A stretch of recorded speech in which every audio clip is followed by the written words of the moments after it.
So this is our kind of Fools of April episode because we're all idiots. But we have something that is not a stupid move.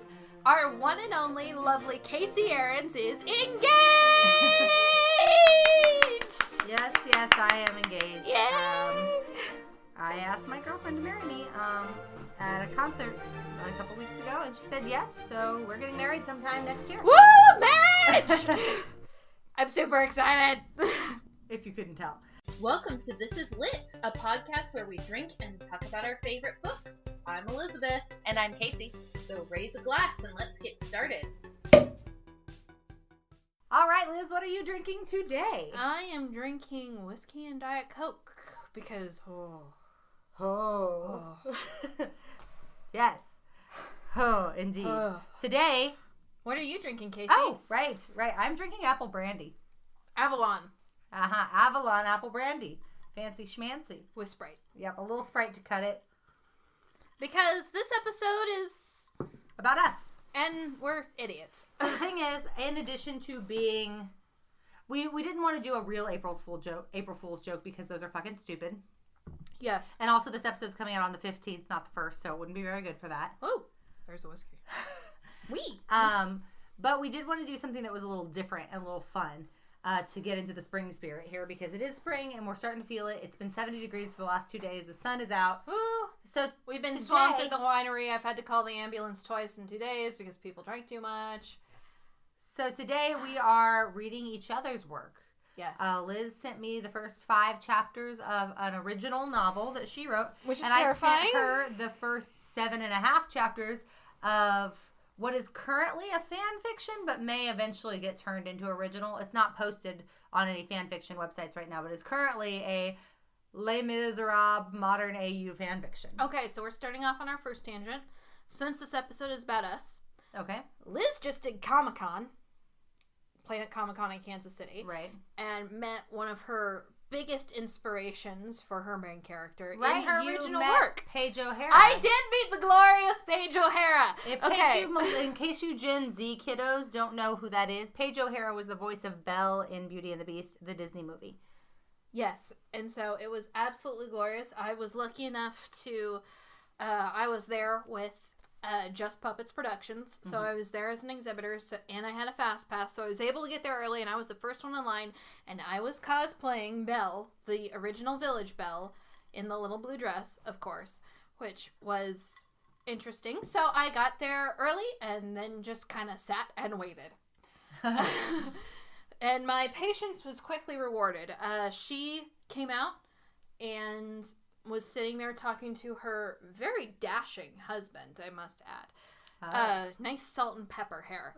real good job. And her beautiful daughter. And she turns and she sees me and she immediately goes, Belle! And which I thought was very, very exciting. I'm like, she's acknowledged me, I can die happy. And then, all the celebrities at Comic-Con, they have their handlers. And her handler started waving me over. And I'm like, oh, are we going to start the session? And she's like, no, Paige wants to take a picture with you. And I'm like, I believe my reaction was, are you serious? But I squeaked at the end. And so she was super, super nice. She gave her lime green phone with her OtterBox on it to her husband. And said, oh, sweetheart, please take our picture. And I'm like, I'm so happy to be taking a picture with you. And I was just so excited. And she's maybe 5'2". She's real tiny. But I've always just been so in awe of her kindness and her generosity and her creative spirit. And she has always been a big inspiration for me. And she signed an original print I have of the Disney's Beauty and the Beast from 1992, done by a Disney certified artist. And I just, it was one of the best days of my life. That's awesome. And so she was a major inspiration for my main character. Okay, for Nessa. The novel. Yes, okay. For Nessa. So your novel, I guess we should go ahead and we'll start with yours then. Your novel's called Dreamers. Yes. Or at least the series is called Dreamers. Yes. It's the first book in a planned series? It is a planned series. I've got at least 3 planned. Right now. I've got at least 3. So this is the first of 3. The first of 3, and like I said, I only read the first 5 chapters of it, which was probably around 20,000 words. And it's a young adult novel? Or who are you? Yes, it's a young adult novel. That's kind of the vibe I got. Yeah, from it. Definitely a young adult fantasy adventure. Yeah, a little bit of portal fiction in there too. Yeah, it's got a little portal fiction. Bit of portal fiction. This is actually a story I have been working on in some iteration or form since I was 13 years old. Oh, wow. So this has been through many revisions as my skill has gotten better. I think Alison Morrow is the only other person who has seen it. She's your editor. Yes, aside from... Hi, Allison. Hi, Allie. Aside from my husband, who has proofread the iteration before this. Okay. So this is the umpteen billionth iteration. Draft of this before okay. So I'm like getting sets of eyes on it before I actually am working. So listeners, you can definitely tell how this is kind of a different thing for us. We really enjoy tearing apart other people's novels. We've been kind or not so kind to other novels in the past. Yes. It's very easy to do when you don't know a person, and even sometimes when you know them but not well. Whenever you're reading one of your closest friends' works, it's an entirely different ballgame. Yes. So it's very interesting for and both that is of us. why we have switched to the hard liquor. But I think Liz is a little anxious. Just a smidge. Which she really shouldn't be. I really enjoyed reading this. So I guess in our traditional way that we've been doing, we've started trying to do, because we're trying to be a little more organized. Where does the fifth chapter end? I don't remember. The fifth chapter ends like right after they move over into the fantasy realm. Okay. So I guess a sentence or so of summary of what this is about is there's a girl named Nessa, and she's a barista at a coffee shop. She's a college student, and she encounters some really scary dudes at her coffee shop. One way to put it. And they basically are trying to hunt her down, and she discovers that she's from another realm, another universe, so to speak. Kind of very portal fiction-y, kind of like Narnia or like a Wonderland. She's from this other realm, and that her best friend, that she thought was just her best friend, has been her bodyguard this entire time, trying to protect her from these people. And the friend spirits her away, kills a bunch of the guys that are chasing her through the freaking park in like Syracuse, New York, right? And spirits her away to this other realm, and is basically explaining this to her, and she's coming to terms with it in the first 5 chapters. Yes, she's definitely coming to terms with it, because I think Nessa just barely turned 19. Right. It's her first time out on her own. She's at college. She's originally from across the country. Yeah. So she's just really kind of trying to... This is any time in anyone's life where there's just trying to like find themselves and hold their own. And then she now has this added complication of being from a completely different realm, which I have named Ivani. Ivani, that's Ivani. Right. And dealing with the fact that her best friend is kind of secretly a bodyguard. Yeah. So she's a barista, and the story kind of opens with her dealing with one of those customers that if you've ever worked in service before, you know how it goes. You know. It's like an older man who wants you to clarify the details of every single item on the menu for him before he'll order. Even though he's been in a million times before, and he does this every time he comes in, he needs a refresher course every single time. And you have to be nice because you need tips to buy food and books. Yeah. So right away you kind of set a really nice stage, because you made the character relatable in a way that I really enjoyed, because it was like, yeah, I want to be good at my job.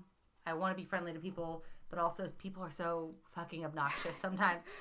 This is a young adult novel, so the way that the characters interact with each other and speak is a little more relaxed than it maybe would be in an adult novel.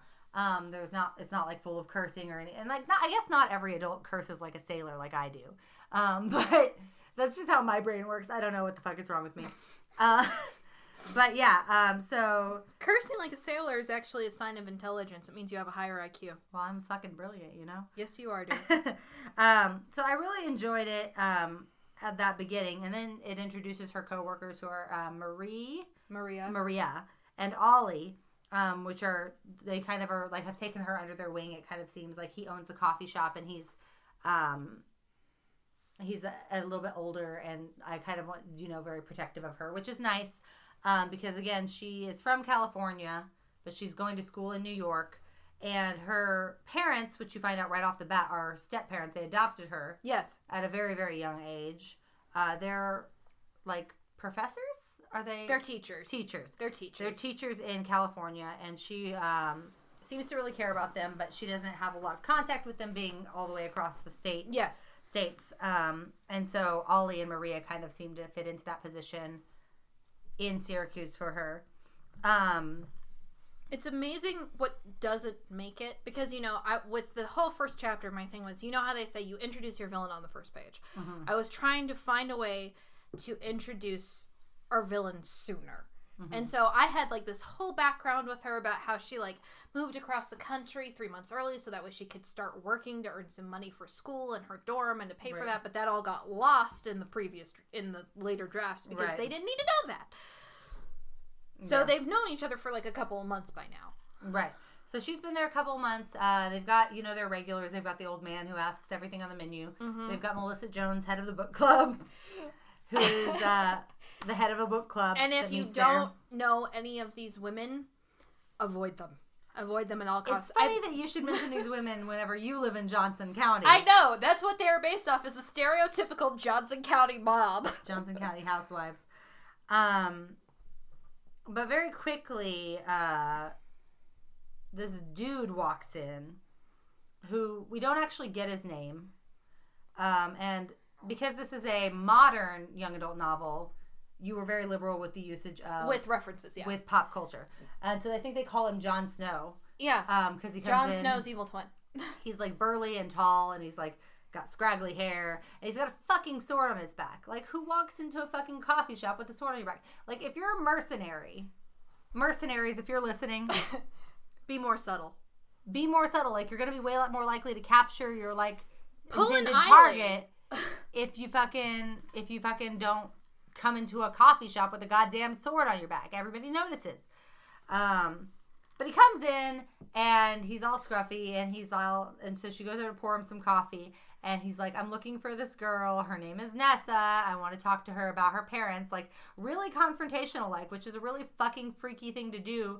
Like, women in general are kind of like, tend to be prepared to assume the worst from a strange man. Yes, they are. And when the strange man calls you by name and says he knows something about your like birth parents when you're adopted, that's like major red flags. Major red flags. And he was very creepy, and so she's freaked out. But her best friend comes into the coffee shop. Eiley, is that how you pronounce it? I wasn't sure. Eiley. Her full name is Eileen. So Eiley comes into the coffee shop, and Eiley is like a tall, stereotypical a little bit in her attitudes. It seems like in young adult novels, I find often that hair color is a shorthand for temperament. Now you know why I collect redheads. Which is to say that Eiley is a redhead, and she's also somewhat not aggressive but assertive, and she's willing to like challenge people. I will say Eiley's personality changed a little bit after I met you. Just so you know. Oh, I see. Well, I like Eiley. I really enjoyed her. She's very direct. She's a fascinating character to me. And I love her. Like, even before anything is revealed about her, she comes across as very direct and very, like, upfront about herself and what she thinks is appropriate for other people to be doing.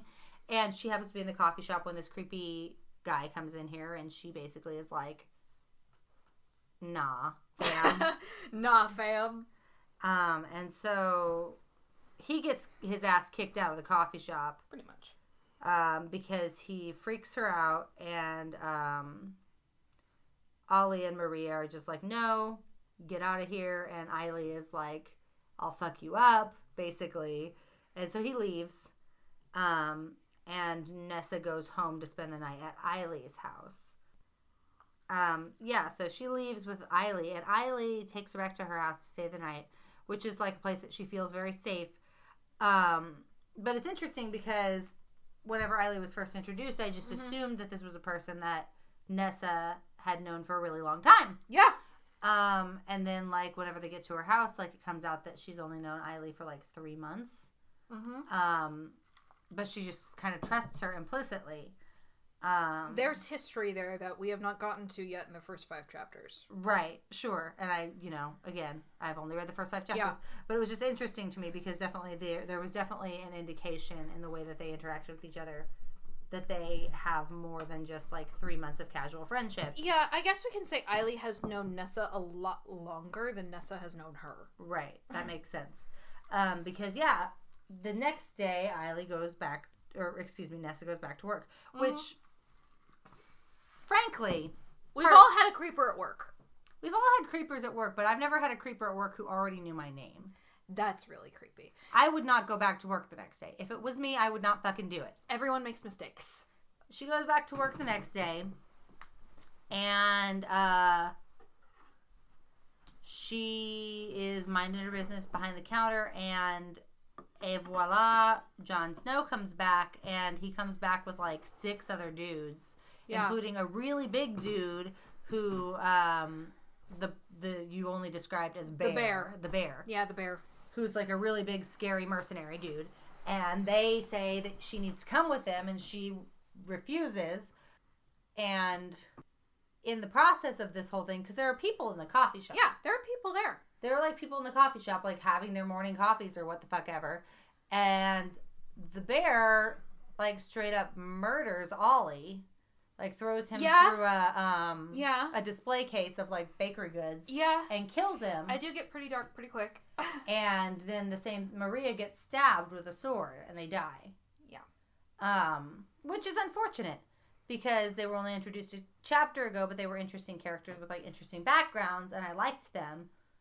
I don't know, again, because I only read the first 5 chapters, who they were, if they were just like normal people that just were trying to help somebody out.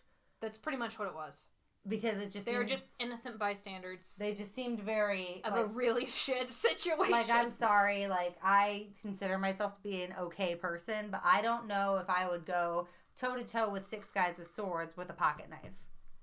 I don't know that I would do that. I don't know. But they do, and they die. I was curious. You said that Ollie had dreads. Yeah. So I assumed he was black? Yes. What about Maria? Maria is Latina. Okay, so I appreciate that there were, non-white characters in there, and I was sad to see them go so early. Don't worry, I have more. I don't kill them all off. I promise. I'm not that racist. Well, I'm not saying you're racist. I'm just saying the interesting thing with fantasy in particular is there is this inherent, and it kind of goes back to Tolkien. We talked about this before. Yes, it goes back to Tolkien. Elves and orcs, and how there's this very, like, the good-looking, the white ones, the pure ones, they're the good guys, and then these dark-skinned, slant eyes. In this book. I'm not saying it does. I'm not saying it does. Yeah. It's just like you think of that trope, and then another trope you think of is in the horror movies, the black guy always dies first. But again, they were side characters. They just happened to be of minorities. Yeah. So it's kind of, 6 of one, half dozen of another, like, if they were the only characters of color in the book, it would be a situation that you might want to address. Her roommate, Aisha, is also black, and she's fine. But she's like, and she's not dead. She's fine. I was just curious because, again, like I said, you don't have a full perspective. Like if I had read this entire book, and those were the only 2 people of color to appear in the book, I would have been like, Liz, this is fucked up. No, we have I have, like, the other, like, I guess, I have, like, this is, like, the first quarter of the book. The second quarter of the book is not written. The third quarter of the book is written, and then I have to finish the last quarter of the book. Sure. Does that make sense? Sometimes you gotta write out of order. Yeah, sometimes you gotta write out of order. Sometimes you have a specific scene in your head, and you gotta write it down right now. Which is why outlines are important. Yeah, I know. Ugh. You're not my real mom. Sorry. I hate writing outlines. I cannot write without an outline. Other people can't. When we get to discussing my book, you are going to laugh your fucking ass off. I love your book. Oh, I'm glad. I really enjoyed I'm invested. Well, so anyway, but what I'm saying is in like the third quarter, there's far more characters introduced. As of right now, the only characters that really exist within this context of this book, as far as I can tell, that are still alive. You haven't even met Dagorn and Aiden yet. Are Nessa, Eiley, and Jon Snow. Because everybody else is either dead or left behind in the alternate world. Yeah. But Jon Snow didn't seem to die. Did he? I think he did. Did he? I think Eileen killed him. I thought she killed the bear. Oh, yeah, she definitely killed Bear. Which, that's interesting. I'll have to go back through and see who I left alive. Well, because you said that something... No, here's the thing, though. I I thought something was happening. Because some people were left alive, some people were not. I'll have to see who I left alive. Well, I thought that something specific was happening. Eilee's very efficient. Well, yeah. But, they basically kill these people, and they chase her. She runs out of the restaurant and into the park, and is like running through the park, being chased by all of these men, which is the most terrifying thing I've ever heard of. It's horrifying. And she's being chased through the park. That scene came from a nightmare I had when I was like 12. And Eilee appears in the park and starts fighting them and killing a bunch of them. But she gets picked up. She gets caught by Bear. And then Eilee, like, fights him. And she kills a bunch of them. And there's a whole thing. And he's, like, asking her about her visions. And she's like, I don't fucking know you, bruh. Let go of me. I want to go home. Yeah. And, like, it's absolutely wild. It's called foreshadowing. Yeah. So, Eilee kills a bunch of them. And, like, snaps one of their arms and, like, cuts one of their throats. Eileen's gonna love listening to this because she's like, yeah, Eilee kills a bunch of people. So then, like, the Jon Snow guy grabs her and she elbows him in the stomach and runs away. Yeah, pretty much. And, like, then she's fucking throwing rocks at people. And then the bear guy is after her. And Eilee stabs him in the back. And he's, like, fucking bleeding and crawling after her, even though he's not dead yet. I really wanted to just make this as horrifying an experience as I could for Nessa. Yeah, but then this right here, it says, a blade suddenly slashed through his throat. Nessa winced. Bear's eyes widened. He gurgled in horror before he fell to the ground, blood pooling below him. Nessa stared at the body with wide-eyed horror. That blade, it was dark and rough as if it was iron and not steel. It wasn't one of Eilee's. Eilee's was stealing blades from dead bodies. I wasn't clear on if she stole swords, because my first thought was that the Jon Snow guy cut his throat. No. Because he's disappeared. There's nothing. Definitely not. There's no other mention of him in here after she gets away from him. Yeah. So I wasn't clear on whether Eilee killed him or whether he was going to come back and have some, like, interesting character turns where maybe he wasn't all that bad. Or if he was going to come back and be scarier and, like, I killed him so that I could get all the bounty for myself. I didn't know. No, Eilee is stealing blades off dead bodies. Okay. Okay, well, that was not 100% clear to me. Okay, Allie, when we edit this, make a note of that. We'll change that. We'll make it clearer. Well, just because you can say the sentence that it was made of iron, not steel, and it wasn't one of hers. Well, but then maybe, like, if you show her holding it afterwards, then I'd be like, oh, she just pulled that off of one of the corpses. Also, too, this is mostly from Nessa's point of view, and Nessa is freaking the fuck out. Yeah, that's fair. Yeah, no, it's always hard whenever you write in, like, third person limited because you have to keep in mind what your character knows versus what you as an author know. Yeah. And I deal with that a little bit in mine because it's from the same character's point of view. Yes, limited third person. It's also third person limited. But it, like, you have to find the balance between the character only knowing what they should know and still giving enough information to your audience. And, like, in general, I did not have that problem with this. It was just that specific area where I was literally like, okay, so who killed that guy? Was it the Jon Snow guy? Did he do it so that he could get all the mercenary money? It's nice to get, like, an outside source because Allie has been editing my work since I was 13 years old. Yeah. So Allie kind of knows the whole plot of this book. Right. That makes sense. So then at this point, Nessa's like, I want nothing to do with Eilee because she's a fucking crazy killer person. Goodbye. I don't know where the fuck she thinks she's going to go. Like, she's like, I'm leaving. And I'm like, where are you going to go, bitch? Like, you can't go back to the coffee shop. They probably know where your house is and they'll kill your fucking roommates. You can't go to Eilee's house because she's clearly psychotic. So, like, where are you going to go back to California so they can murder your parents too? Great idea. Have you never read a fantasy book in your life? But luckily, Eilee convinces her. She has no idea. She's just fucking scared. But, that was the other thing. There was something about football in here. Football. Yeah. Oh, yeah. Nessa's not a sports person. Okay, because that also came across less as her not being a sports person and more as her literally, like, not being from a culture where football existed. Okay, yeah. And so I was like, does she not have her memories, or what's the situation? She was being sarcastic. Okay, so that sarcasm was the only other place where something didn't come across. No, football players is her type. Okay. So, luckily Eiley convinces her to stick with her because, I mean, after all, she did just kill, like, 6 grown men by herself. Yeah. Which is dope. And, Eiley's definitely not somebody you should mess with. They go to, like, a lover's lane kind of situation and walk out into the river. And this reminded me a lot of The Magician's Nephew. The Magician's Nephew. I've never read that. You've never read that? No. It's the first book in the Narnia series. Oh, I've read The Lion, the Witch, and the Wardrobe. You've not read any of the others? I read The Lion, the Witch, and the Wardrobe and Onward. I did not read anything before that. Well, it's the second one. Magician's Nephew is the very first one. It's about the guy who owns the house that they, like, the wardrobe is in. Diggory. That was many so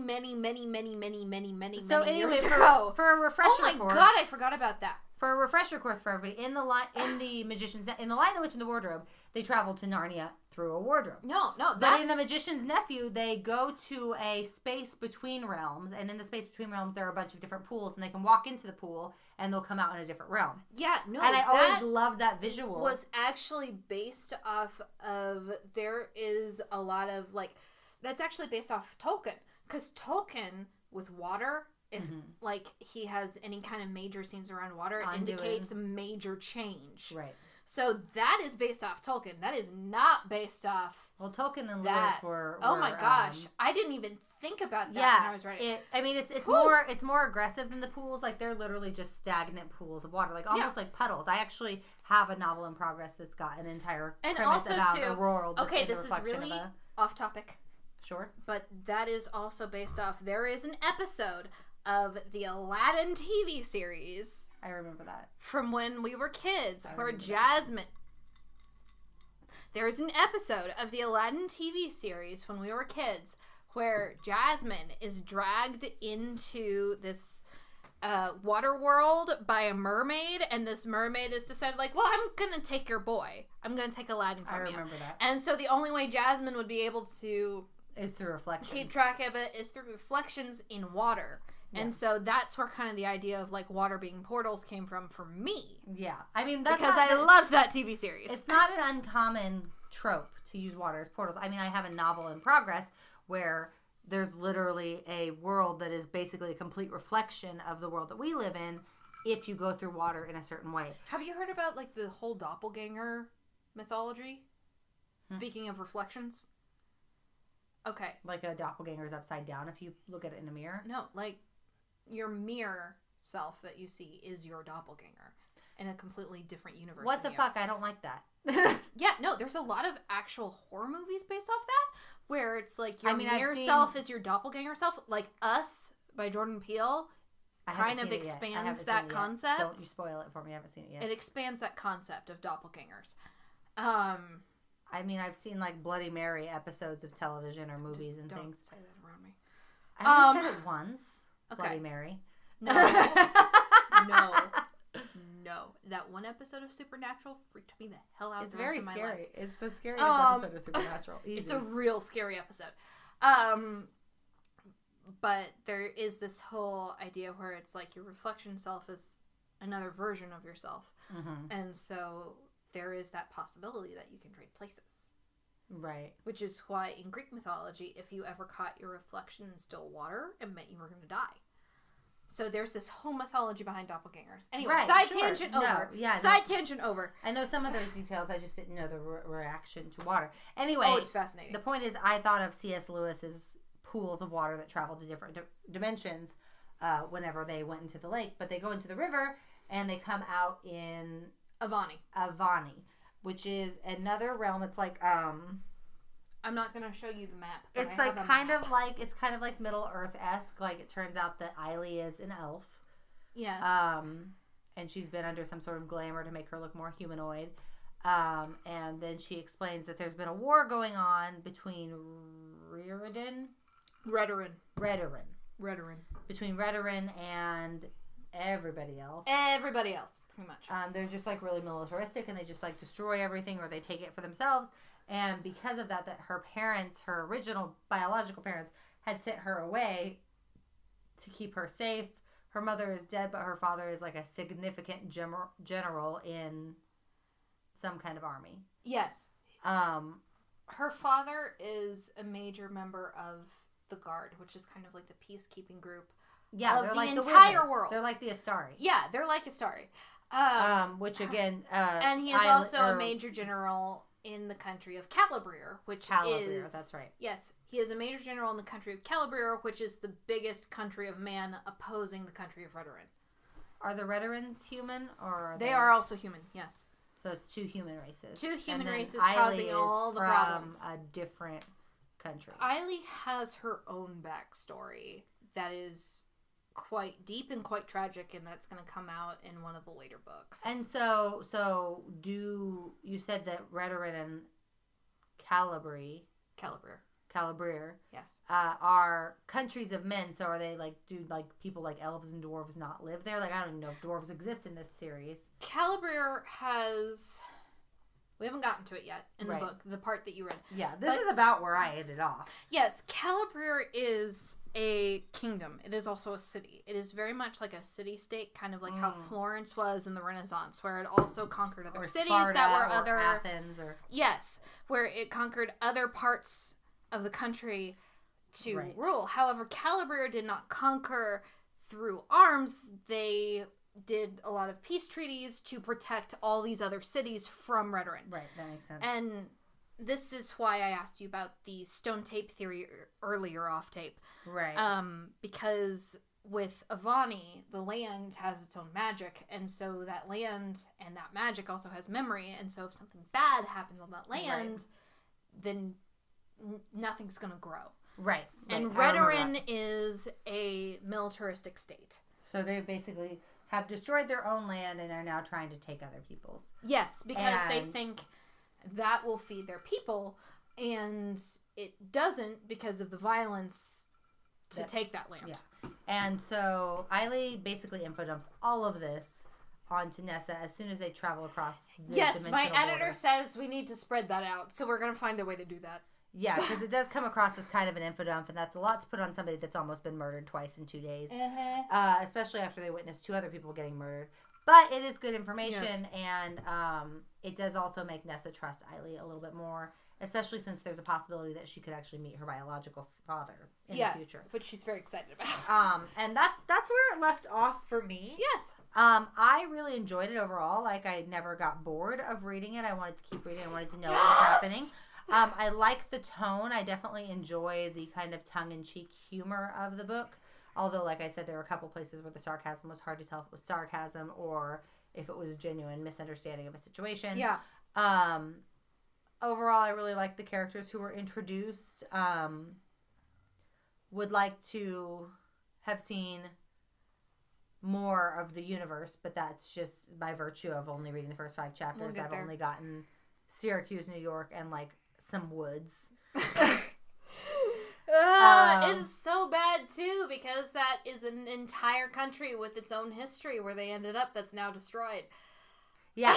You mentioned like the flowers and the stones. Which that actually is from an episode of Anthony Bourdain. Okay. He did an episode on Detroit, and he did a whole tour of the city with one of his guides. It's amazing what ends up in your writing. Yeah. No doubt. But I would go back and I would check it, and I'm like, oh, that's from that one episode of Anthony Bourdain. And his guide was like, yeah, no, all those flowers you see up there, they're from the houses that were torn down, that don't exist anymore because people left, but the gardens are still there. They're the ghost gardens. And so that's where I got that. So thank you, Anthony Bourdain. Okay. God rest his soul. Yeah. But yeah, I really enjoyed it. I'd like to see more. I kind of wish that I had read something further into the book, just because in terms of fantasy novels, usually people write really great characters and usually like have interesting stories. It's whenever you get to the world building when you find out if the story is super quality. Like I'm not saying it's not. And like I said, I've been working I'm just on saying this. that since I haven't been able to see any of the world building of the world outside of ours, you remember the last time. That's true. You haven't seen much. Well, and the last time we read a fantasy novel here, it was a local fantasy novel. I believe we read a few episodes ago when we read the Four Winds book. Yes. And my main complaint was that the world building was very convoluted. So you have to find a balance. I was in awe of his world building. I'm like, I can't do that. No, thank you. I have to base it off something that happened. You have to find a balance between not being so boring as to do the same thing that everyone else has done before, but not going so overboard with your world building that it's completely unfamiliar to your readers. And that's a hard thing to do. And I have no doubt that you can do it. I just wish I had gotten to see some of it. But since it wasn't in those first 5 chapters, I'll have to wait for more, which I will eagerly be waiting for. Yes. I'd say, are we rating each other's work? Do you want to do that? Sure, let's do it. Sure, why the fuck not? Why not? I would give Let me drink. You worry too much. I do. I worry a lot. I'd give it. I'm a Virgo. I'd give it 3.5 bottles. I really enjoyed I'll take it. I really enjoyed it.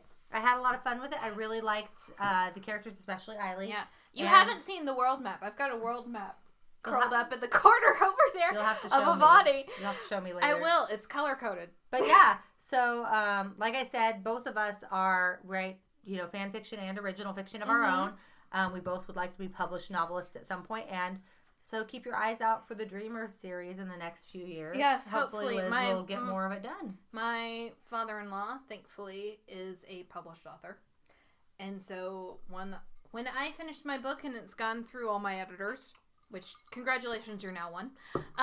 Dope. I love editing things. Wonderful. That is not sarcasm. I love it. Yeah. I was an editor for the school newspaper. You, Allie, Paul, you're my 3 editors. Once we get through all of that, I will be sending it to a publisher. And queries. Hopefully it will get published. I hope so. But you haven't met any of my super interesting people. You haven't met Tyrek. You haven't met Tyrek. You haven't met Brom. You haven't met Dad Gordon, Aiden. I've heard the name Brom before. I've heard you mention that character before. I love Brom. So I am definitely eager to read more, and I recommend all of our listeners keep an ear out or an eye out for whenever this book hits shelves, because I have no doubt that it will be published. Yes, because if you're in interested in the first 5 chapters so far, just tweet us and see, just so I can see if I have an audience or not, because I'm selfish. Absolutely. Now I didn't do original fic. No. And because the reason for this was twofold. Reason number 1 was because I am extremely busy. Yes. I work a lot of hours. I'm freelancing now since I don't work a day job anymore. So I work a lot of hours. They're very unusual hours. And all of my you're doing it well. Original You're fic also planning a wedding. I'm also planning a wedding, and so all of my original fic has not gotten a chance to be worked on in a while. And we didn't decide to do this until I believe we drunkenly decided it would be funny if we did an episode where we did the first 5 chapters of our books. Yeah, and that was we didn't officially decide to do it until was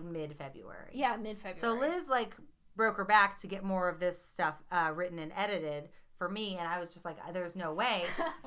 And the second reason is because what I did give Liz is a fan fiction. It's fabulous and I love it. It is a modern AU of Victor Hugo's novel Les Miserables. And not even the whole novel, just the Les Amis. Specifically the Les Amis, the characters who are involved in the June Rebellion. So really, it is fan fiction, but it might as well be original fiction because might as well. Basically, they have the same names and they have similar character but the archetypes. Plot's completely different. But the plot is a college adventure. Wonderful story starts with Grantaire R and Eponine being called to the dean's Valjean. office. Yeah. Yes, who is the dean of their college. Yes, please pull it up so that way I can make sure I pronounce everyone's name correctly. I will French do my names. best. Yes, French names. I do not speak French. Side tangent. Side tangent here is I do write original fiction. And obviously, that's something that I could get paid for. But fan fiction is perfectly valid. It's a really fun way to stretch your creative muscles. Fan fiction is a radical feminist choice. And fan fiction has been around for a long time and has been a way of women and non-binary people expressing themselves that they are able to do and in it's published also fiction. Fantastic for young writers because you get to learn your style, you get to learn your voice. I have fan fiction out there in the universe. Please do not. So don't fucking it's trash terrible. fan fiction because we will literally end you. We will. We will. We love fan fiction. We love reading it. We love writing it. And if you have any, send it to us. if you have some that's preferably not super super horny, because like I don't know. I'll read it. I read fan fiction mostly for the feels, but if you want to send Liz your horny fan fiction, I guess you can. But anyway, I just wanted to tangent off. Like, don't fucking judge me for writing fan fiction because I love it and I've been doing it since.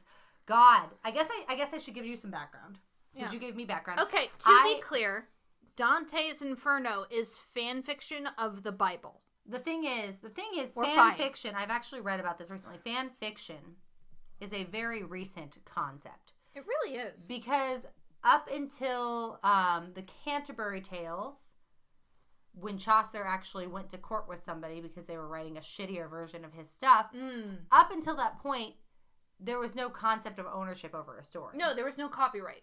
Copyright didn't exist. There was no concept of, I own this story, I came up with it, and I own it. Because somebody would write a story, and somebody would be like, hey, I like that. Let me write my own version of it. And that's how you get 15 different versions of Beowulf. So it's a more modern idea that you own your stories. And I think people should, because I do think that if you put a lot of intellectual property out there, you should get credit for it. But I also think that fan fiction shouldn't be as derided as it is by a lot of people, and I feel like it is for two reasons. One, because people don't know the history of literature in general, which is that fan fiction has been around forever. Forever. I mean, the Odyssey is fan fiction. It is. So is Dante's Inferno. And number two, most fan fiction is written by non-binary people and women Agreed. who are less respected in society. And underrepresented as well. Underrepresented, less respected, and people take their interests less seriously, and that's why fan fiction is mocked. So I have been writing fan fiction for, probably around 15 years. I had an account on fanfiction.net by the time I was 12 years old. No, that would put me, that's more than 15. That's closer to 17 years. I know, I'm doing math in my head. And I have an AO3 account now. I still write fan fiction. I have been writing fan fiction for 18 years. Yeah, I've been writing fan fiction as long as some of you listeners have been alive. And this particular fic is not posted anywhere because I don't like posting works in progress. And so I wanted to finish it. And then there's a good possibility that instead of publishing this as a fan fiction, I might go through and change the characters slightly and make it original fiction. Yes. But I think you very well could. That's the backstory of this. I'll let Liz go into her. But this is wonderful. So this is a college AU where the story begins with Grantaire and Eponine in Valjean's office, who is the dean of the college. And Eponine and Grantaire are in trouble for doing graffiti of... what's his face? Javert, thank you. I'm halfway through with my whiskey. We're gonna have to top it off soon. They are in trouble for doing graffiti of Javert on school campus. And so Valjean basically says, you know what? I know you both need the scholarships you have, especially Eponine. And so I'm not going to give you the harshest punishment that Javert says. So you have to join a club at the university where you have to do something that serves the community. Mm-hmm. And so Grantaire immediately decides to join the ABC. Which, do you ever describe what that stands for? No, because again, this is a modern AU fanfiction, and it's set for these purposes. It's set at an American university because I've never been to French university, and it runs entirely different than American university. Which makes it very hard to write about when you've never been there. Because I don't know a lot about French university, I said it's at an American university, and I just called them the ABC. But the ABC is actually French. The French name is Les Amis de l'ABC, which is ABC in French. But ABC is also abaissement, which is a French word that means the people, or the ones who are trampled upon. Mm-hmm. Basically those who are below society. So it's a pun saying, we are the friends of the people. Okay. That's what it actually means. Victor Hugo fucking loved his puns. But since he was French... And the Parisian sewers. But because he was French, the puns don't necessarily translate well to English, so I just called it the ABC Society for the purposes of this story. Okay. Yeah, so basically, Grantaire says, we'll both join the ABC, it's fine. Because Grantaire has 2 roommates who are already members of it, and I can't remember which ones are his 2 roommates. Joly and Bossuet. Thank you. The French is... I called him Bossette. Well, I do not speak French. I have the Duolingo owl stalking me at all hours of the day because I am trying to learn French, so... Good luck, honey. I'm doing all right. So many unnecessary vowels. It's true. Do you know why that is? Why?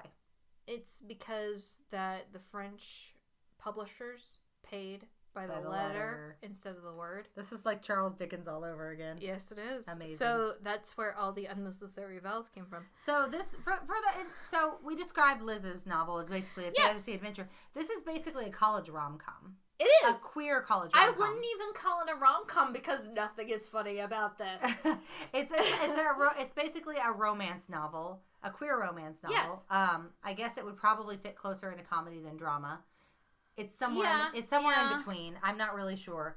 It doesn't. But I feel like if you say it's a rom-com, people are like, "Oh yeah, it's Light and Airy." This is not Light and Airy. No. This is very much. I can see how you used it as a little bit of therapy. Yeah. For what you were going through, and I'm like, that's fine because I totally associated with it. There was like one part that I got to that I was like, I wondered if I should text you or just be like, Casey, are you okay? Are you all right? Yeah. But so Grantaire and Eponine end up going to their first meeting, and they, Grantaire is in an art class with Jehan. Mm-hmm. And so their art teacher, Fantine, I got that one right, tells them your final project has to be on certain themes, and her final project has to be on friendship. And so his only person, Grantaire's only person in his portrait of the friendship definition is Eponine, and then he adds Bosset and Jehan and his other roommate. Joly.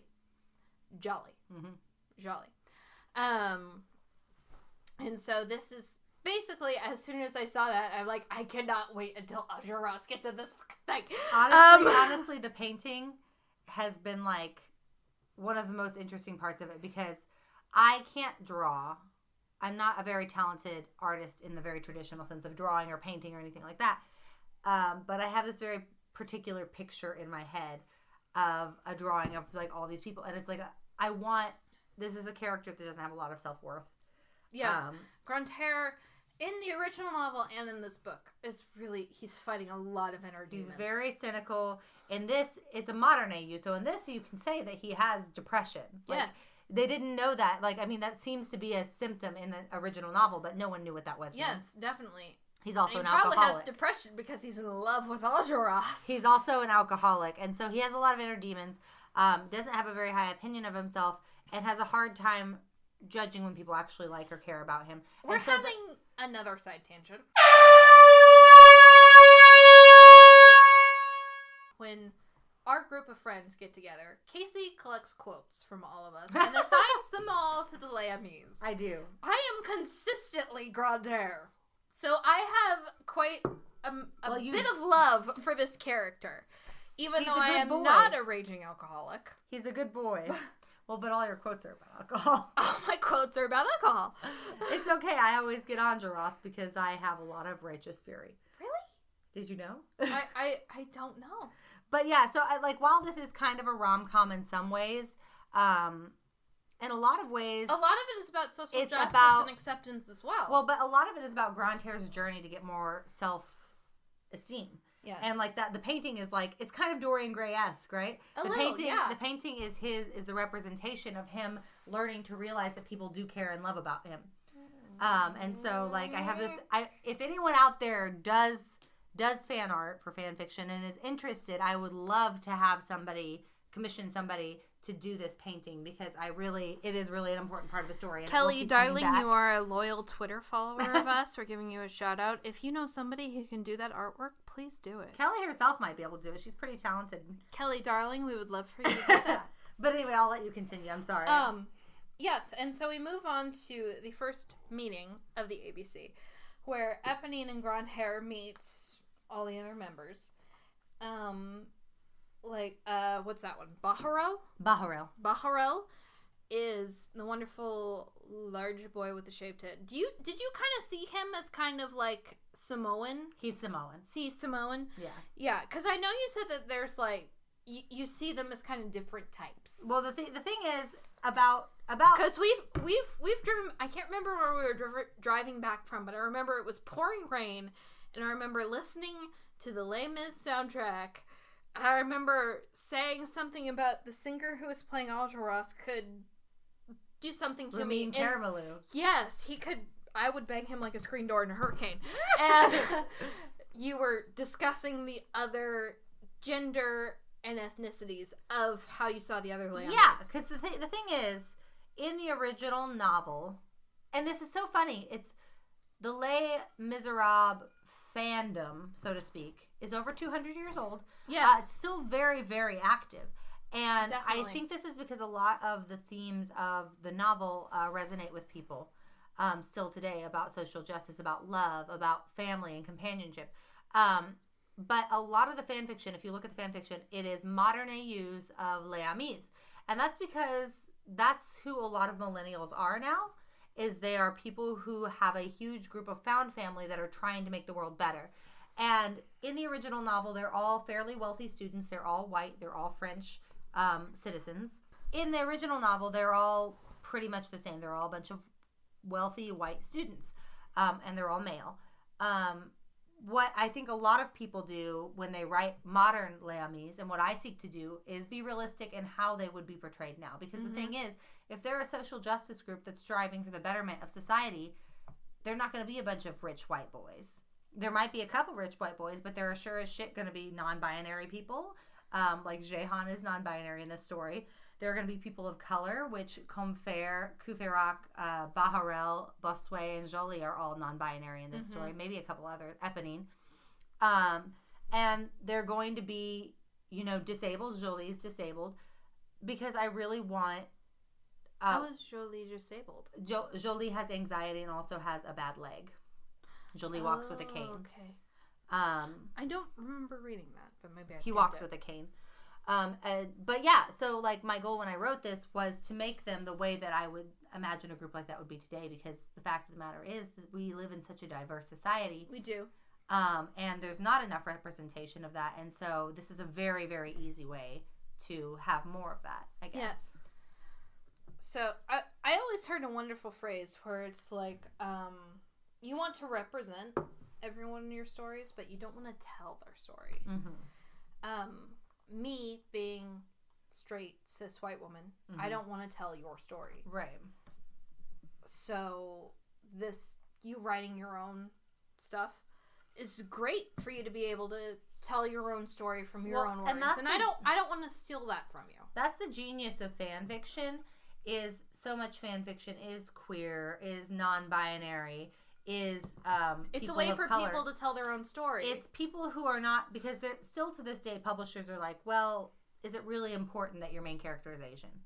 Like, is that really important? Yes. And they'll bully writers into a cis white straight storyline because they think it's more marketable. But the fact of the matter is, fan fiction has always been that kind of refuge for people who are not those things. Like, I'm not straight. I'm not cis. But yeah, so fan fiction has always been that way for everybody, and I just am kind of going along those same lines again. Yeah, again, and I love that you have all that representation on the page, because people deserve to have those stories told.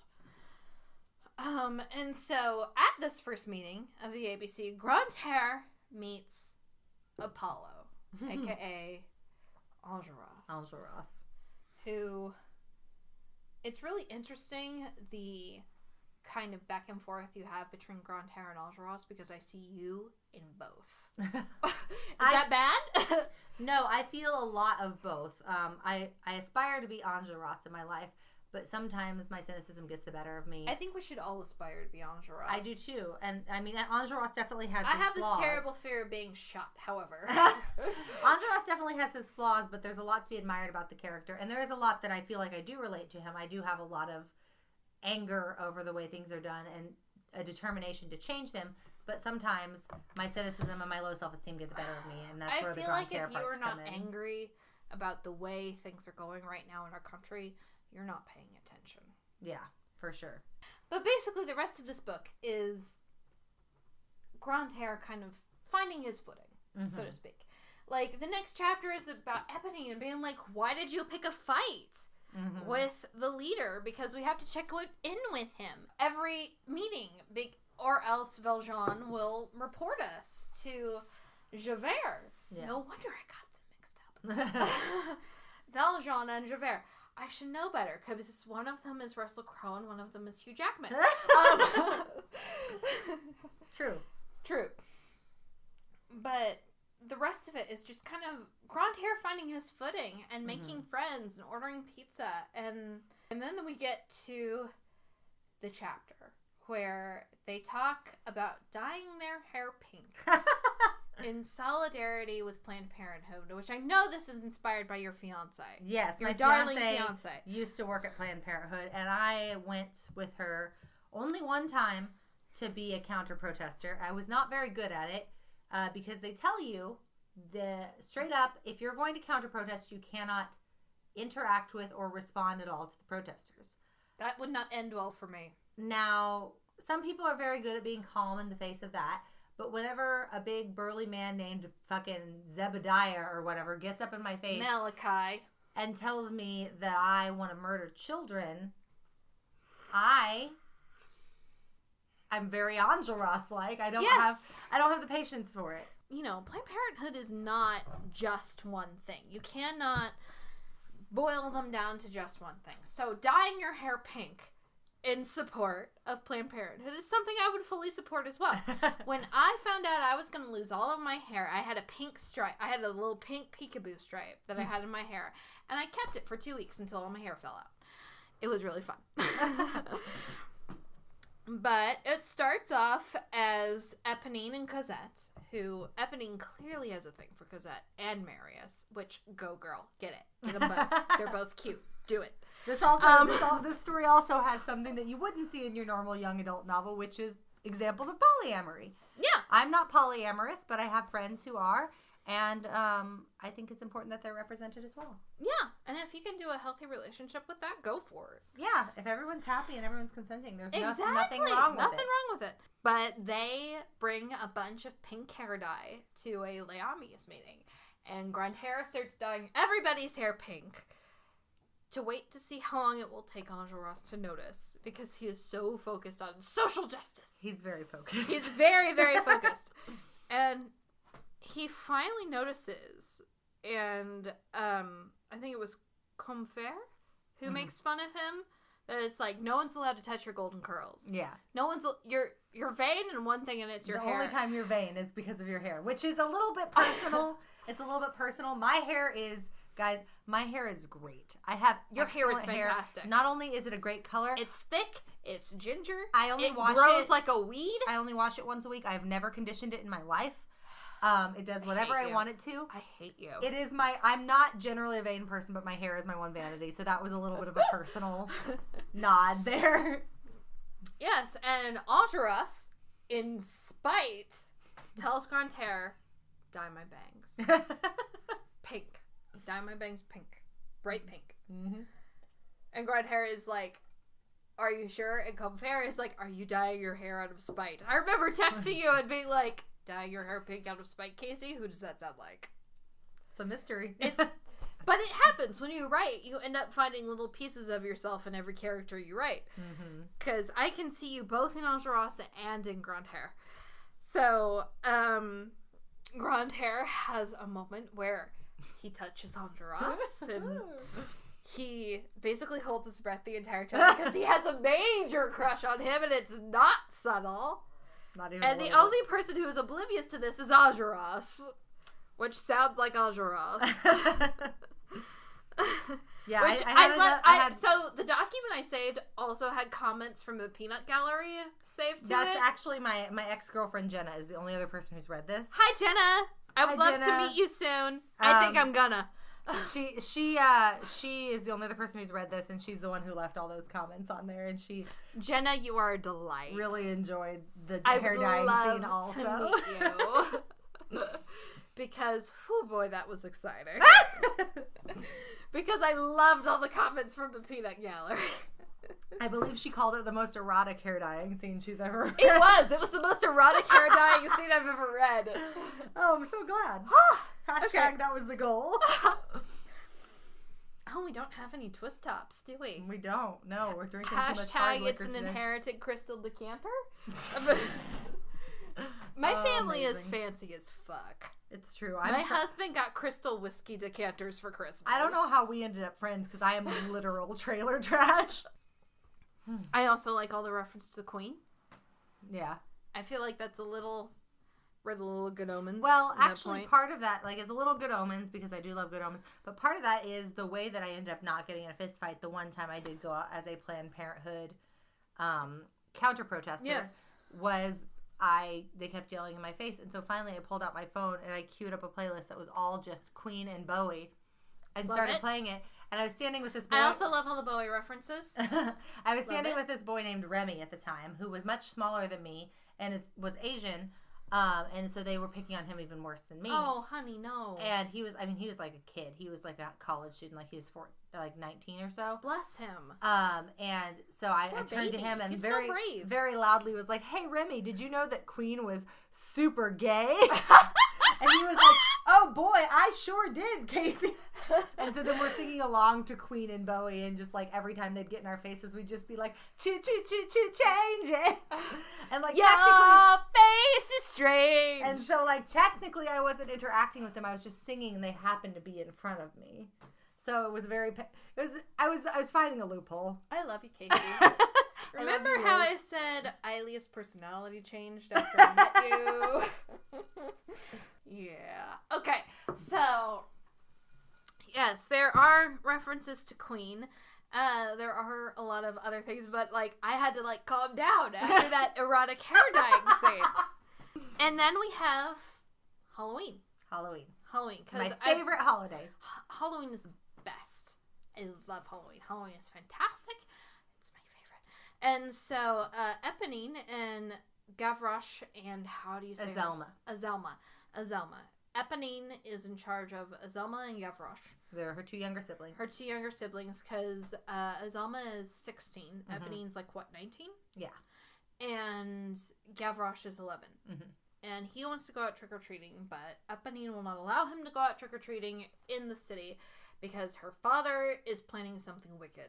Yeah, the Thénardiers in the original novel are con people and criminals, and it's the same in this. It's Thénardier has a gang that basically robs people and mugs people, and Eponine knows something's up on Halloween, and so she doesn't want to go out. Yes, and Grantaire, ever the wonderful soul he is, tells Enjolras that Eponine can't come to the meeting tonight because she's in charge of two kids who are her two siblings who are younger than her and is trying to like feed and take care of them and trying to better herself through education, so don't fucking report this. And Enjolras lets it slide. It's the first time Enjolras lets it slide. I think it's also the first time Enjolras sees Grantaire's heart. He does. Because Grantaire is very cynical, but Grantaire is a very good person. He doesn't see himself that way. But that's also part of the journey of the story. Grantaire is very... He has to learn that he's a good person, that he takes good care of his friends, and he doesn't see that in himself. No, but Enjolras sees that in him for the first time in this situation, and I think that's where he's trying to protect Eponine. And I think that's why he lets it slide. And so Halloween happens, and then Cosette and their friends show up. And Cosette, Couffaira, Combeferre, and Jehan show up. Yes. And they're like, dude, let's go to this haunted house that's a city away, so it's safe for the kids. And we'll go and have an awesome Halloween kind of a thing. Mm-hmm. And Cosette is dressed like Sailor Moon, which I like the nice nod. And Grantaire is like, fine, whatever. And he ends up going as the Dread Pirate Roberts, which I know is a wonderful nod to your girlfriend. Who loves Princess Bride. It's a nod to her, but it's also a nod to my college experience. Because my friend Marshall, my dear, dear friend Marshall, hi Marshall, I love you, is listen to our podcast. Once showed up on Halloween at my bedroom window at my dorm in a scary clown mask and was like, let's go to a haunted house. He would have get shot if that was this house. And I do not like clowns. And I responded by, oh, I don't have a costume. And he was like, well, find something. And so I literally got in my closet. I had black pants, I had a black blouse, and a bunch of black scarves and masks. So I was like, I can put together a pretty decent Dread Pirate Roberts very easily. And so that's what I did. I met him, you know. Yeah, you have. Yeah, I've met him. Yes, he's very nice. I met him at Comic-Con. Oh, he was at Comic-Con? He was at Planet Comic-Con. Oh, shit. Along with Sean Wallace. Inconceivable! But, yeah, so I dressed as the Dread Pirate Roberts for that Halloween and climbed out my bedroom window and went to a haunted house a town over with Marshall. So a lot of that is very autobiographical. You had such an interesting life. My life was so boring.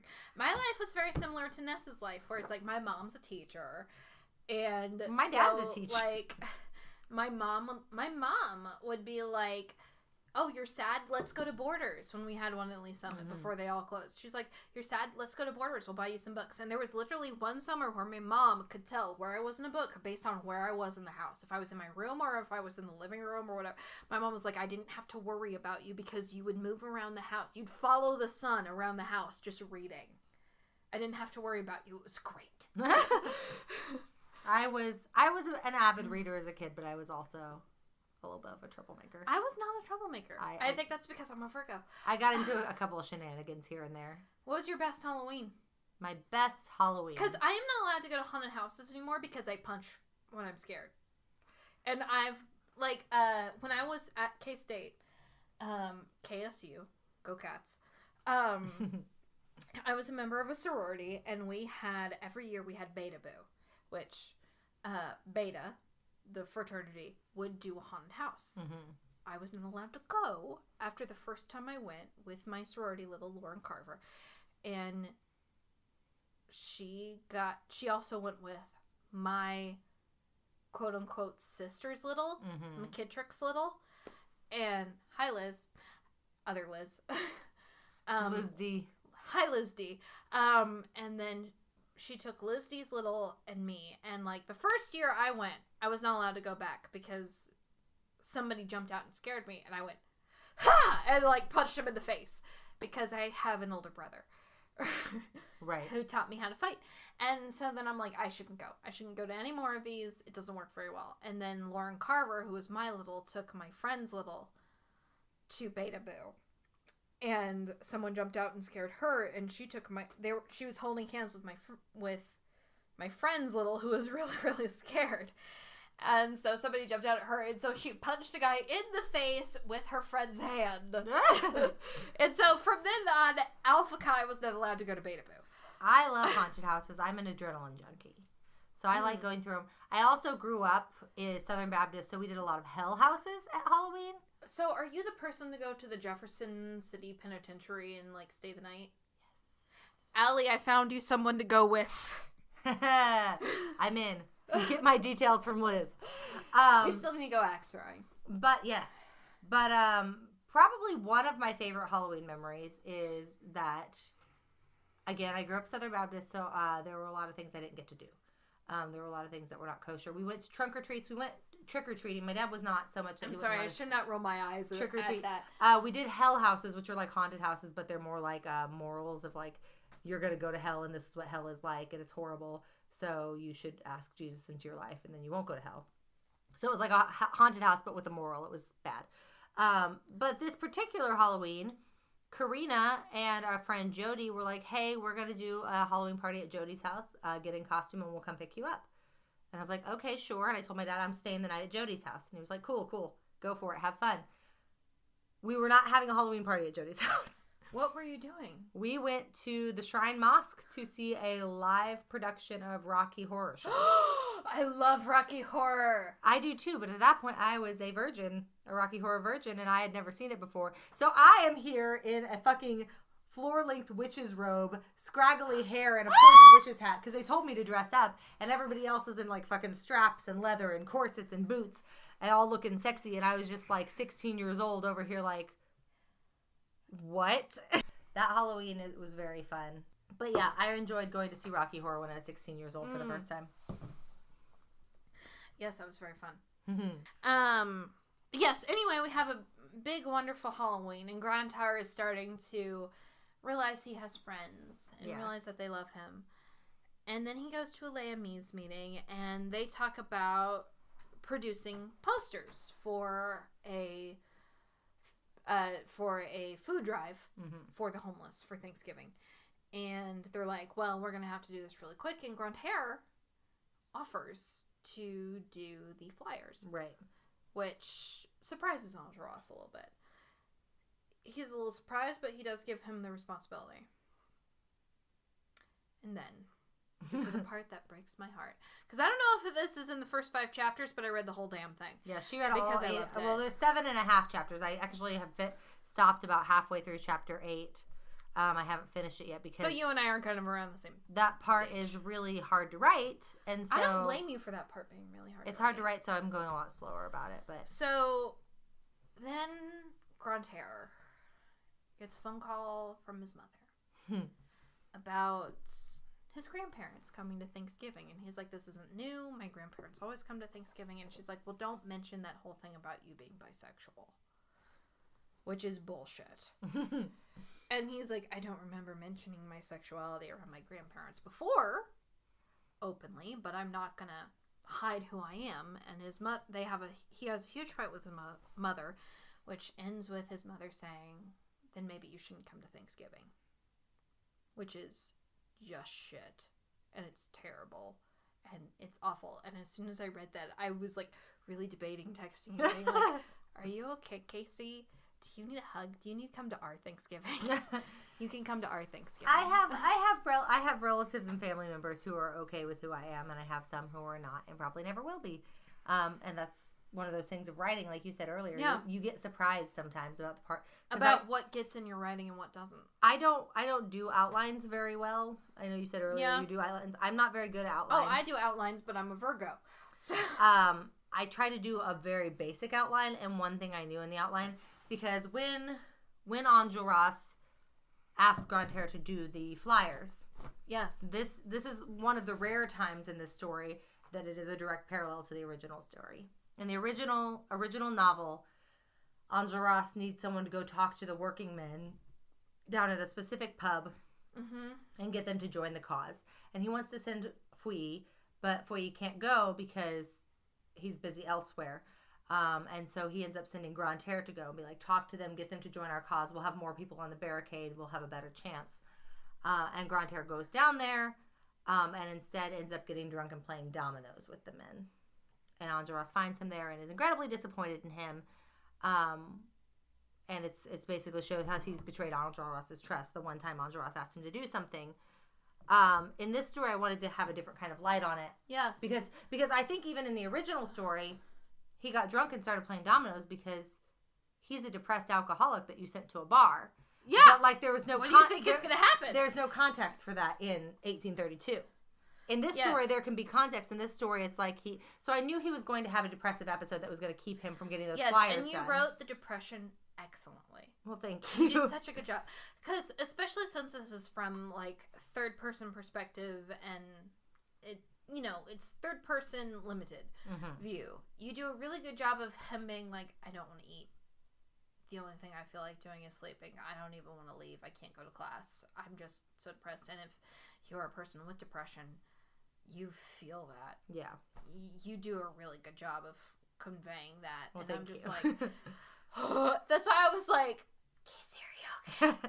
Do you need someone to talk to? I've had a drink. I've had episodes like that. I've definitely had depressive episodes, and it was important to me to portray it in a realistic light.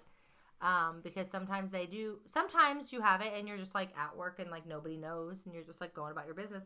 And then there are other times that you're just completely knocked down by it and you don't even realize it. And you can't do anything except for just lay there and wait for it to be over. Yeah. And it sucks, but I wanted to be honest about it because, again, fan fiction, but writing in general, but especially fan fiction, is a way to like talk about these things. The thing that causes that depression episode just breaks my heart. Yeah. Because, you know, I'm one of those people that it's like, love is love, leave it alone. If Yeah. you're not involved in this specific relationship, you get no say. Right. Well, and like you said, like, you're always surprised at where your own self comes out in your writing. Because that was not, I knew that Grand Terre needed to have a depressive episode and not finish the flyers. That's all I knew. And so when I got to the scene, I had no idea if he was just going to wake up in a mood, because that happens sometimes too. Sometimes you just wake up and you're there. But it was hard to write that in a way that made sense. And so I was like, he needs to have a trigger. And I didn't even know until I started writing it that the trigger was going to be a very personal experience that I have had with my own family members. And I know your story. And so what with Grand Terre, where he was talking about where his parents kind of sat him down and really kind of didn't let him kind of come to terms with some things before he had to admit them. Right. And I know your story, and I saw that, and I'm like, well, there's a little bit of Casey coming out in this. And so it's like, it's really surprising what you write about. And that's just it's wonderful therapy for authors. It's also wonderful therapy for the people who are reading it. Yeah. Because there are people who feel like they're the minority and they're not represented. And I feel like if a lot of people read this, they would really connect with it, because everybody has always, at some point, felt like they were unlovable or rejected by their family, or just rejected in general. Mm-hmm. And I feel like a lot of them would really associate with Grand Terre. I mean, I know I did, and I am a cis straight white woman. Yeah. And so I don't really share any of those traits with Grand Terre. I'm glad. Like, it's rough material to write and rough material to read, but I'm glad to hear it was relatable. One of my favorite TV shows, Crazy Ex-Girlfriend, had its series finale. Did you get to watch it? Yes. Good. I watched it, and I watched after they had a live concert episode of them just doing some songs from the show. And whenever she started singing one of her songs, there's a song called You Stupid Bitch, which is a ballad where she talks to herself about how she's ruined everything because she's a selfish, stupid bitch who only focuses on her own problems. And it's a very self-depreciating song. Like, it's really unpleasant. Mm-hmm. But before she started singing that song, she was like, when we started writing songs for the show, we try to be really honest with them. And we've gotten so much feedback from our audience that, like, I thought I was the only one that felt this way. And then you sang this song on your show, and I realized I'm not by myself. I'm not alone. That other people feel that way. And not only are we glad to make you not feel alone, whenever you told me that you didn't feel alone, I realized that this song that I wrote, that I was, like, scared to put out there and be like, everybody's gonna be like, wow, you feel that way? And I found out, no, there are lots of other people that feel that way. And I think that's the beauty of, like, a creative process, especially with writing, where you write something and you show it to somebody else and they're like, oh my God, me too. And not only are they getting that validation, but you're also getting validation that you're not just putting something out there that no one else feels. We read to know we are not alone. We also write to know we are not alone. Yeah. Because I feel like as writers, we're like, if we can get one person through something, if we can get them to realize their own power. Right. I mean, at least with mine, it's like, if I can get one person to realize their own power through this story, then I've done my job. Yeah. So, I would definitely give your writing 3.75. Because I'm like, where is the rest? There will be more. I do have an outline now. Because I didn't more start with an outline. Ross. I didn't start with an outline, but I have one now because I felt super upset that there's not any more. There is more. Look, and like I have Dreamers in the previous form finished. I'm just rewriting it because the previous version was so bad. There's a whole outline. The next thing is Kufe Rock's non-denominational winter party extravaganza. I love it. So see, there's a whole bunch of outline. Non-denominational party extravaganza. Because it can't be Christmas. When I first started writing it, there was no outline at all. I was just like, whatever. And then I was like, I have written 25,000 words of whatever. I should probably try to get on track. And the further I get into it, the more I think it's likely that I will turn it into a real novel. Your voice is very strong. Your characterization of Grand Terre is very strong. I really enjoy that. You do a really good job of Grand Terre being like, I don't know what's going on between Eponine and Cosette, but something's there. Because Cosette... Eponine's having a gay crisis, guys. Yes, she is. She's having a little bitty gay crisis. It was funny because when I was writing that, I was like, I need to have the characters come and do their Halloween costumes, and, like, you know, female Halloween costumes are always, like, well, so objectifying. Well, you were Uranus and Neptune with you and your Me fiancé. and my fiance were sailors, Neptune and Uranus, respectively, for Halloween a few years ago. That was the year my husband and I were Robin Hood Men in Tights and Maid Marian. Like, Yes. I was a traditional Maid Marian, and my husband put on green running tights and put a feather in a ball cap and called himself Robin Hood. It was great. It was great. But, yeah, I was like, what is a sexy female costume that is not, like, a costume company intentionally objectifying something not sexy? And I was like, you know what girls love is Sailor Moon. Sailor Moon. Sailor Moon is, like, those costumes are sexy, Sailor Moon. but it's, like, it's for women. Like, you know, they're, like, the sexiness is maybe there, but, like, that's not the focus of it, and the story is for women. And so it was like, that way I was able to have her wearing, like, a quote-unquote sexy costume without being, like, objectified through it. I love Sailor Moon.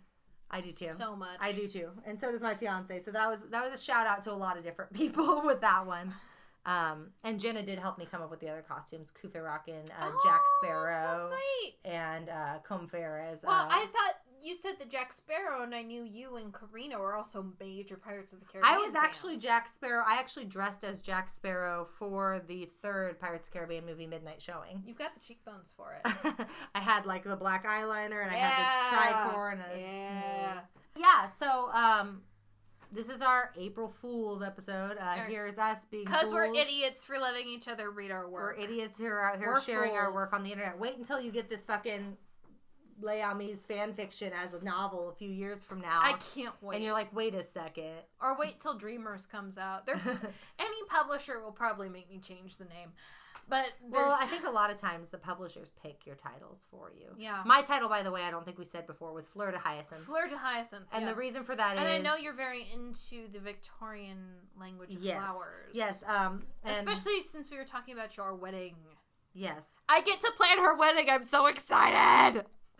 Yeah. Hi, Karina. It's going to be organized and color-coded. Yes, so Fleur de Hyacinth obviously is French for a hyacinth flower. Yes. Like a fleur de lis is the French flower for the French monarchy. Which we're recording this in early April. The ones at the vineyard are starting to bloom. The white ones. The reason that the story is called Fleur de Hyacinth is because hyacinth flowers mean several different things based on their colors. One of them is unrequited passion or unrequited love, or supposedly thought of unrequited love, because obviously they smell so good. I don't believe in unhappy endings. But also hyacinthus. The person that the hyacinth flower is named after is a Greek character. It's a story in Greek mythology. Once upon a time, there was a beautiful mortal boy named Hyacinthus. And the god of the sun, Apollo, saw him, fell in love with him, and took him as his lover. And they were very happy together. But the god of the winds, Zephyr, was very jealous of the relationship between Apollo and Hyacinthus. Classic Zephyr. So one day, Apollo and Hyacinthus were playing discus together. Where, you know, it's basically like Greek mythology's version of Frisbee. My brother's discus thrower. Except for the discuses were either made of stone or metal. They still are. And they're heavy as fuck. And Zephyr, in his jealousy, moved the winds so that when Apollo threw the discus, the wind blew it off course and it hit Hyacinthus in the head and killed him.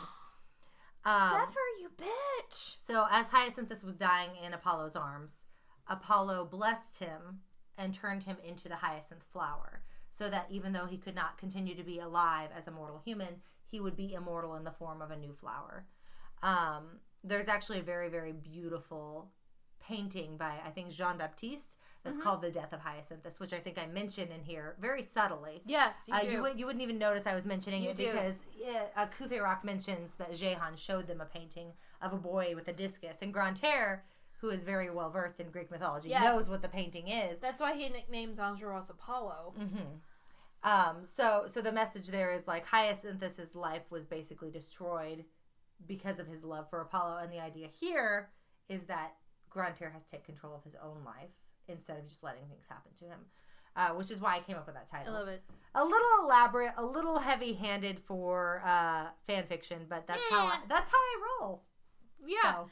Well, and there's so much in the language of flowers, like even I love the language of flowers. I got hyacinths. I got blue hyacinths in my bouquet for my anniversary. I got a very beautiful bouquet for my anniversary that had a bunch of different flowers, and my fiance knows that I love the language of flowers, so she had each different flower and it picked out specially. Ivy for marital love, ferns, and hyacinth, blue hyacinth. So a lot of different things. So yeah, I'm obsessed with that shit, and I think it makes for good symbolism. But I think we've kept you long enough. Yes, this is going we to be have. a longer than usual episode. Thank you for listening to us talk about our stories. Yeah, we covered 2 stories. Thank you for indulging us and talking about our own writing. But I feel like we've mentioned multiple times that we are writers, so you should know we are actually writing. We're not just... If you did enjoy this episode and you enjoyed hearing us talk about our own writing, hit us up on Twitter or Instagram or Facebook. Let us know, because we would be happy to discuss other writings that we've done before. We'd be happy to... We would, definitely. Contribute to any kind of collaboration. If I am paid enough money, I will tell you what my fanfiction writer name is. Yeah, for $500, I'll tell you my AO3 username. Hell, I'll do it for $50. Well, no. There's some shit on my AO3 that I don't really care for people to see, alright? I'll do it for $50. You put $50 on our Patreon, I'll tell you my fanfiction name. But anyway, thank you so much for listening. Keep your eye out for our next episode, which will be the second book in Maureen Johnson's Shades of London oh my series. God, I'm so mad at you. I'm so mad at you. And then the only reason I'm not killing you right now is because I want you to finish the story. And then in May, our classic novel for the month will be Your Choice. Yes. So go to our Twitter or Facebook page to tell us your favorite novels that you like to read, classic novels that you like to read when it starts to get warm. Yes. Because we are going to pick one of them to read this year in May. And then in June, we have a very special surprise coming up. So keep your ears peeled for that. And I have to give a little shout out to all my Book Democracy peeps on Facebook. Hopefully you like this podcast, and we will see you guys soon. Thanks so much. Cheers. Cheers. Thank you for listening to our podcast. For more information, visit us at litliteraturepodcast.com or check out our Facebook, Twitter, and Instagram pages. And remember, too much work and no vacation deserves at least a small libation.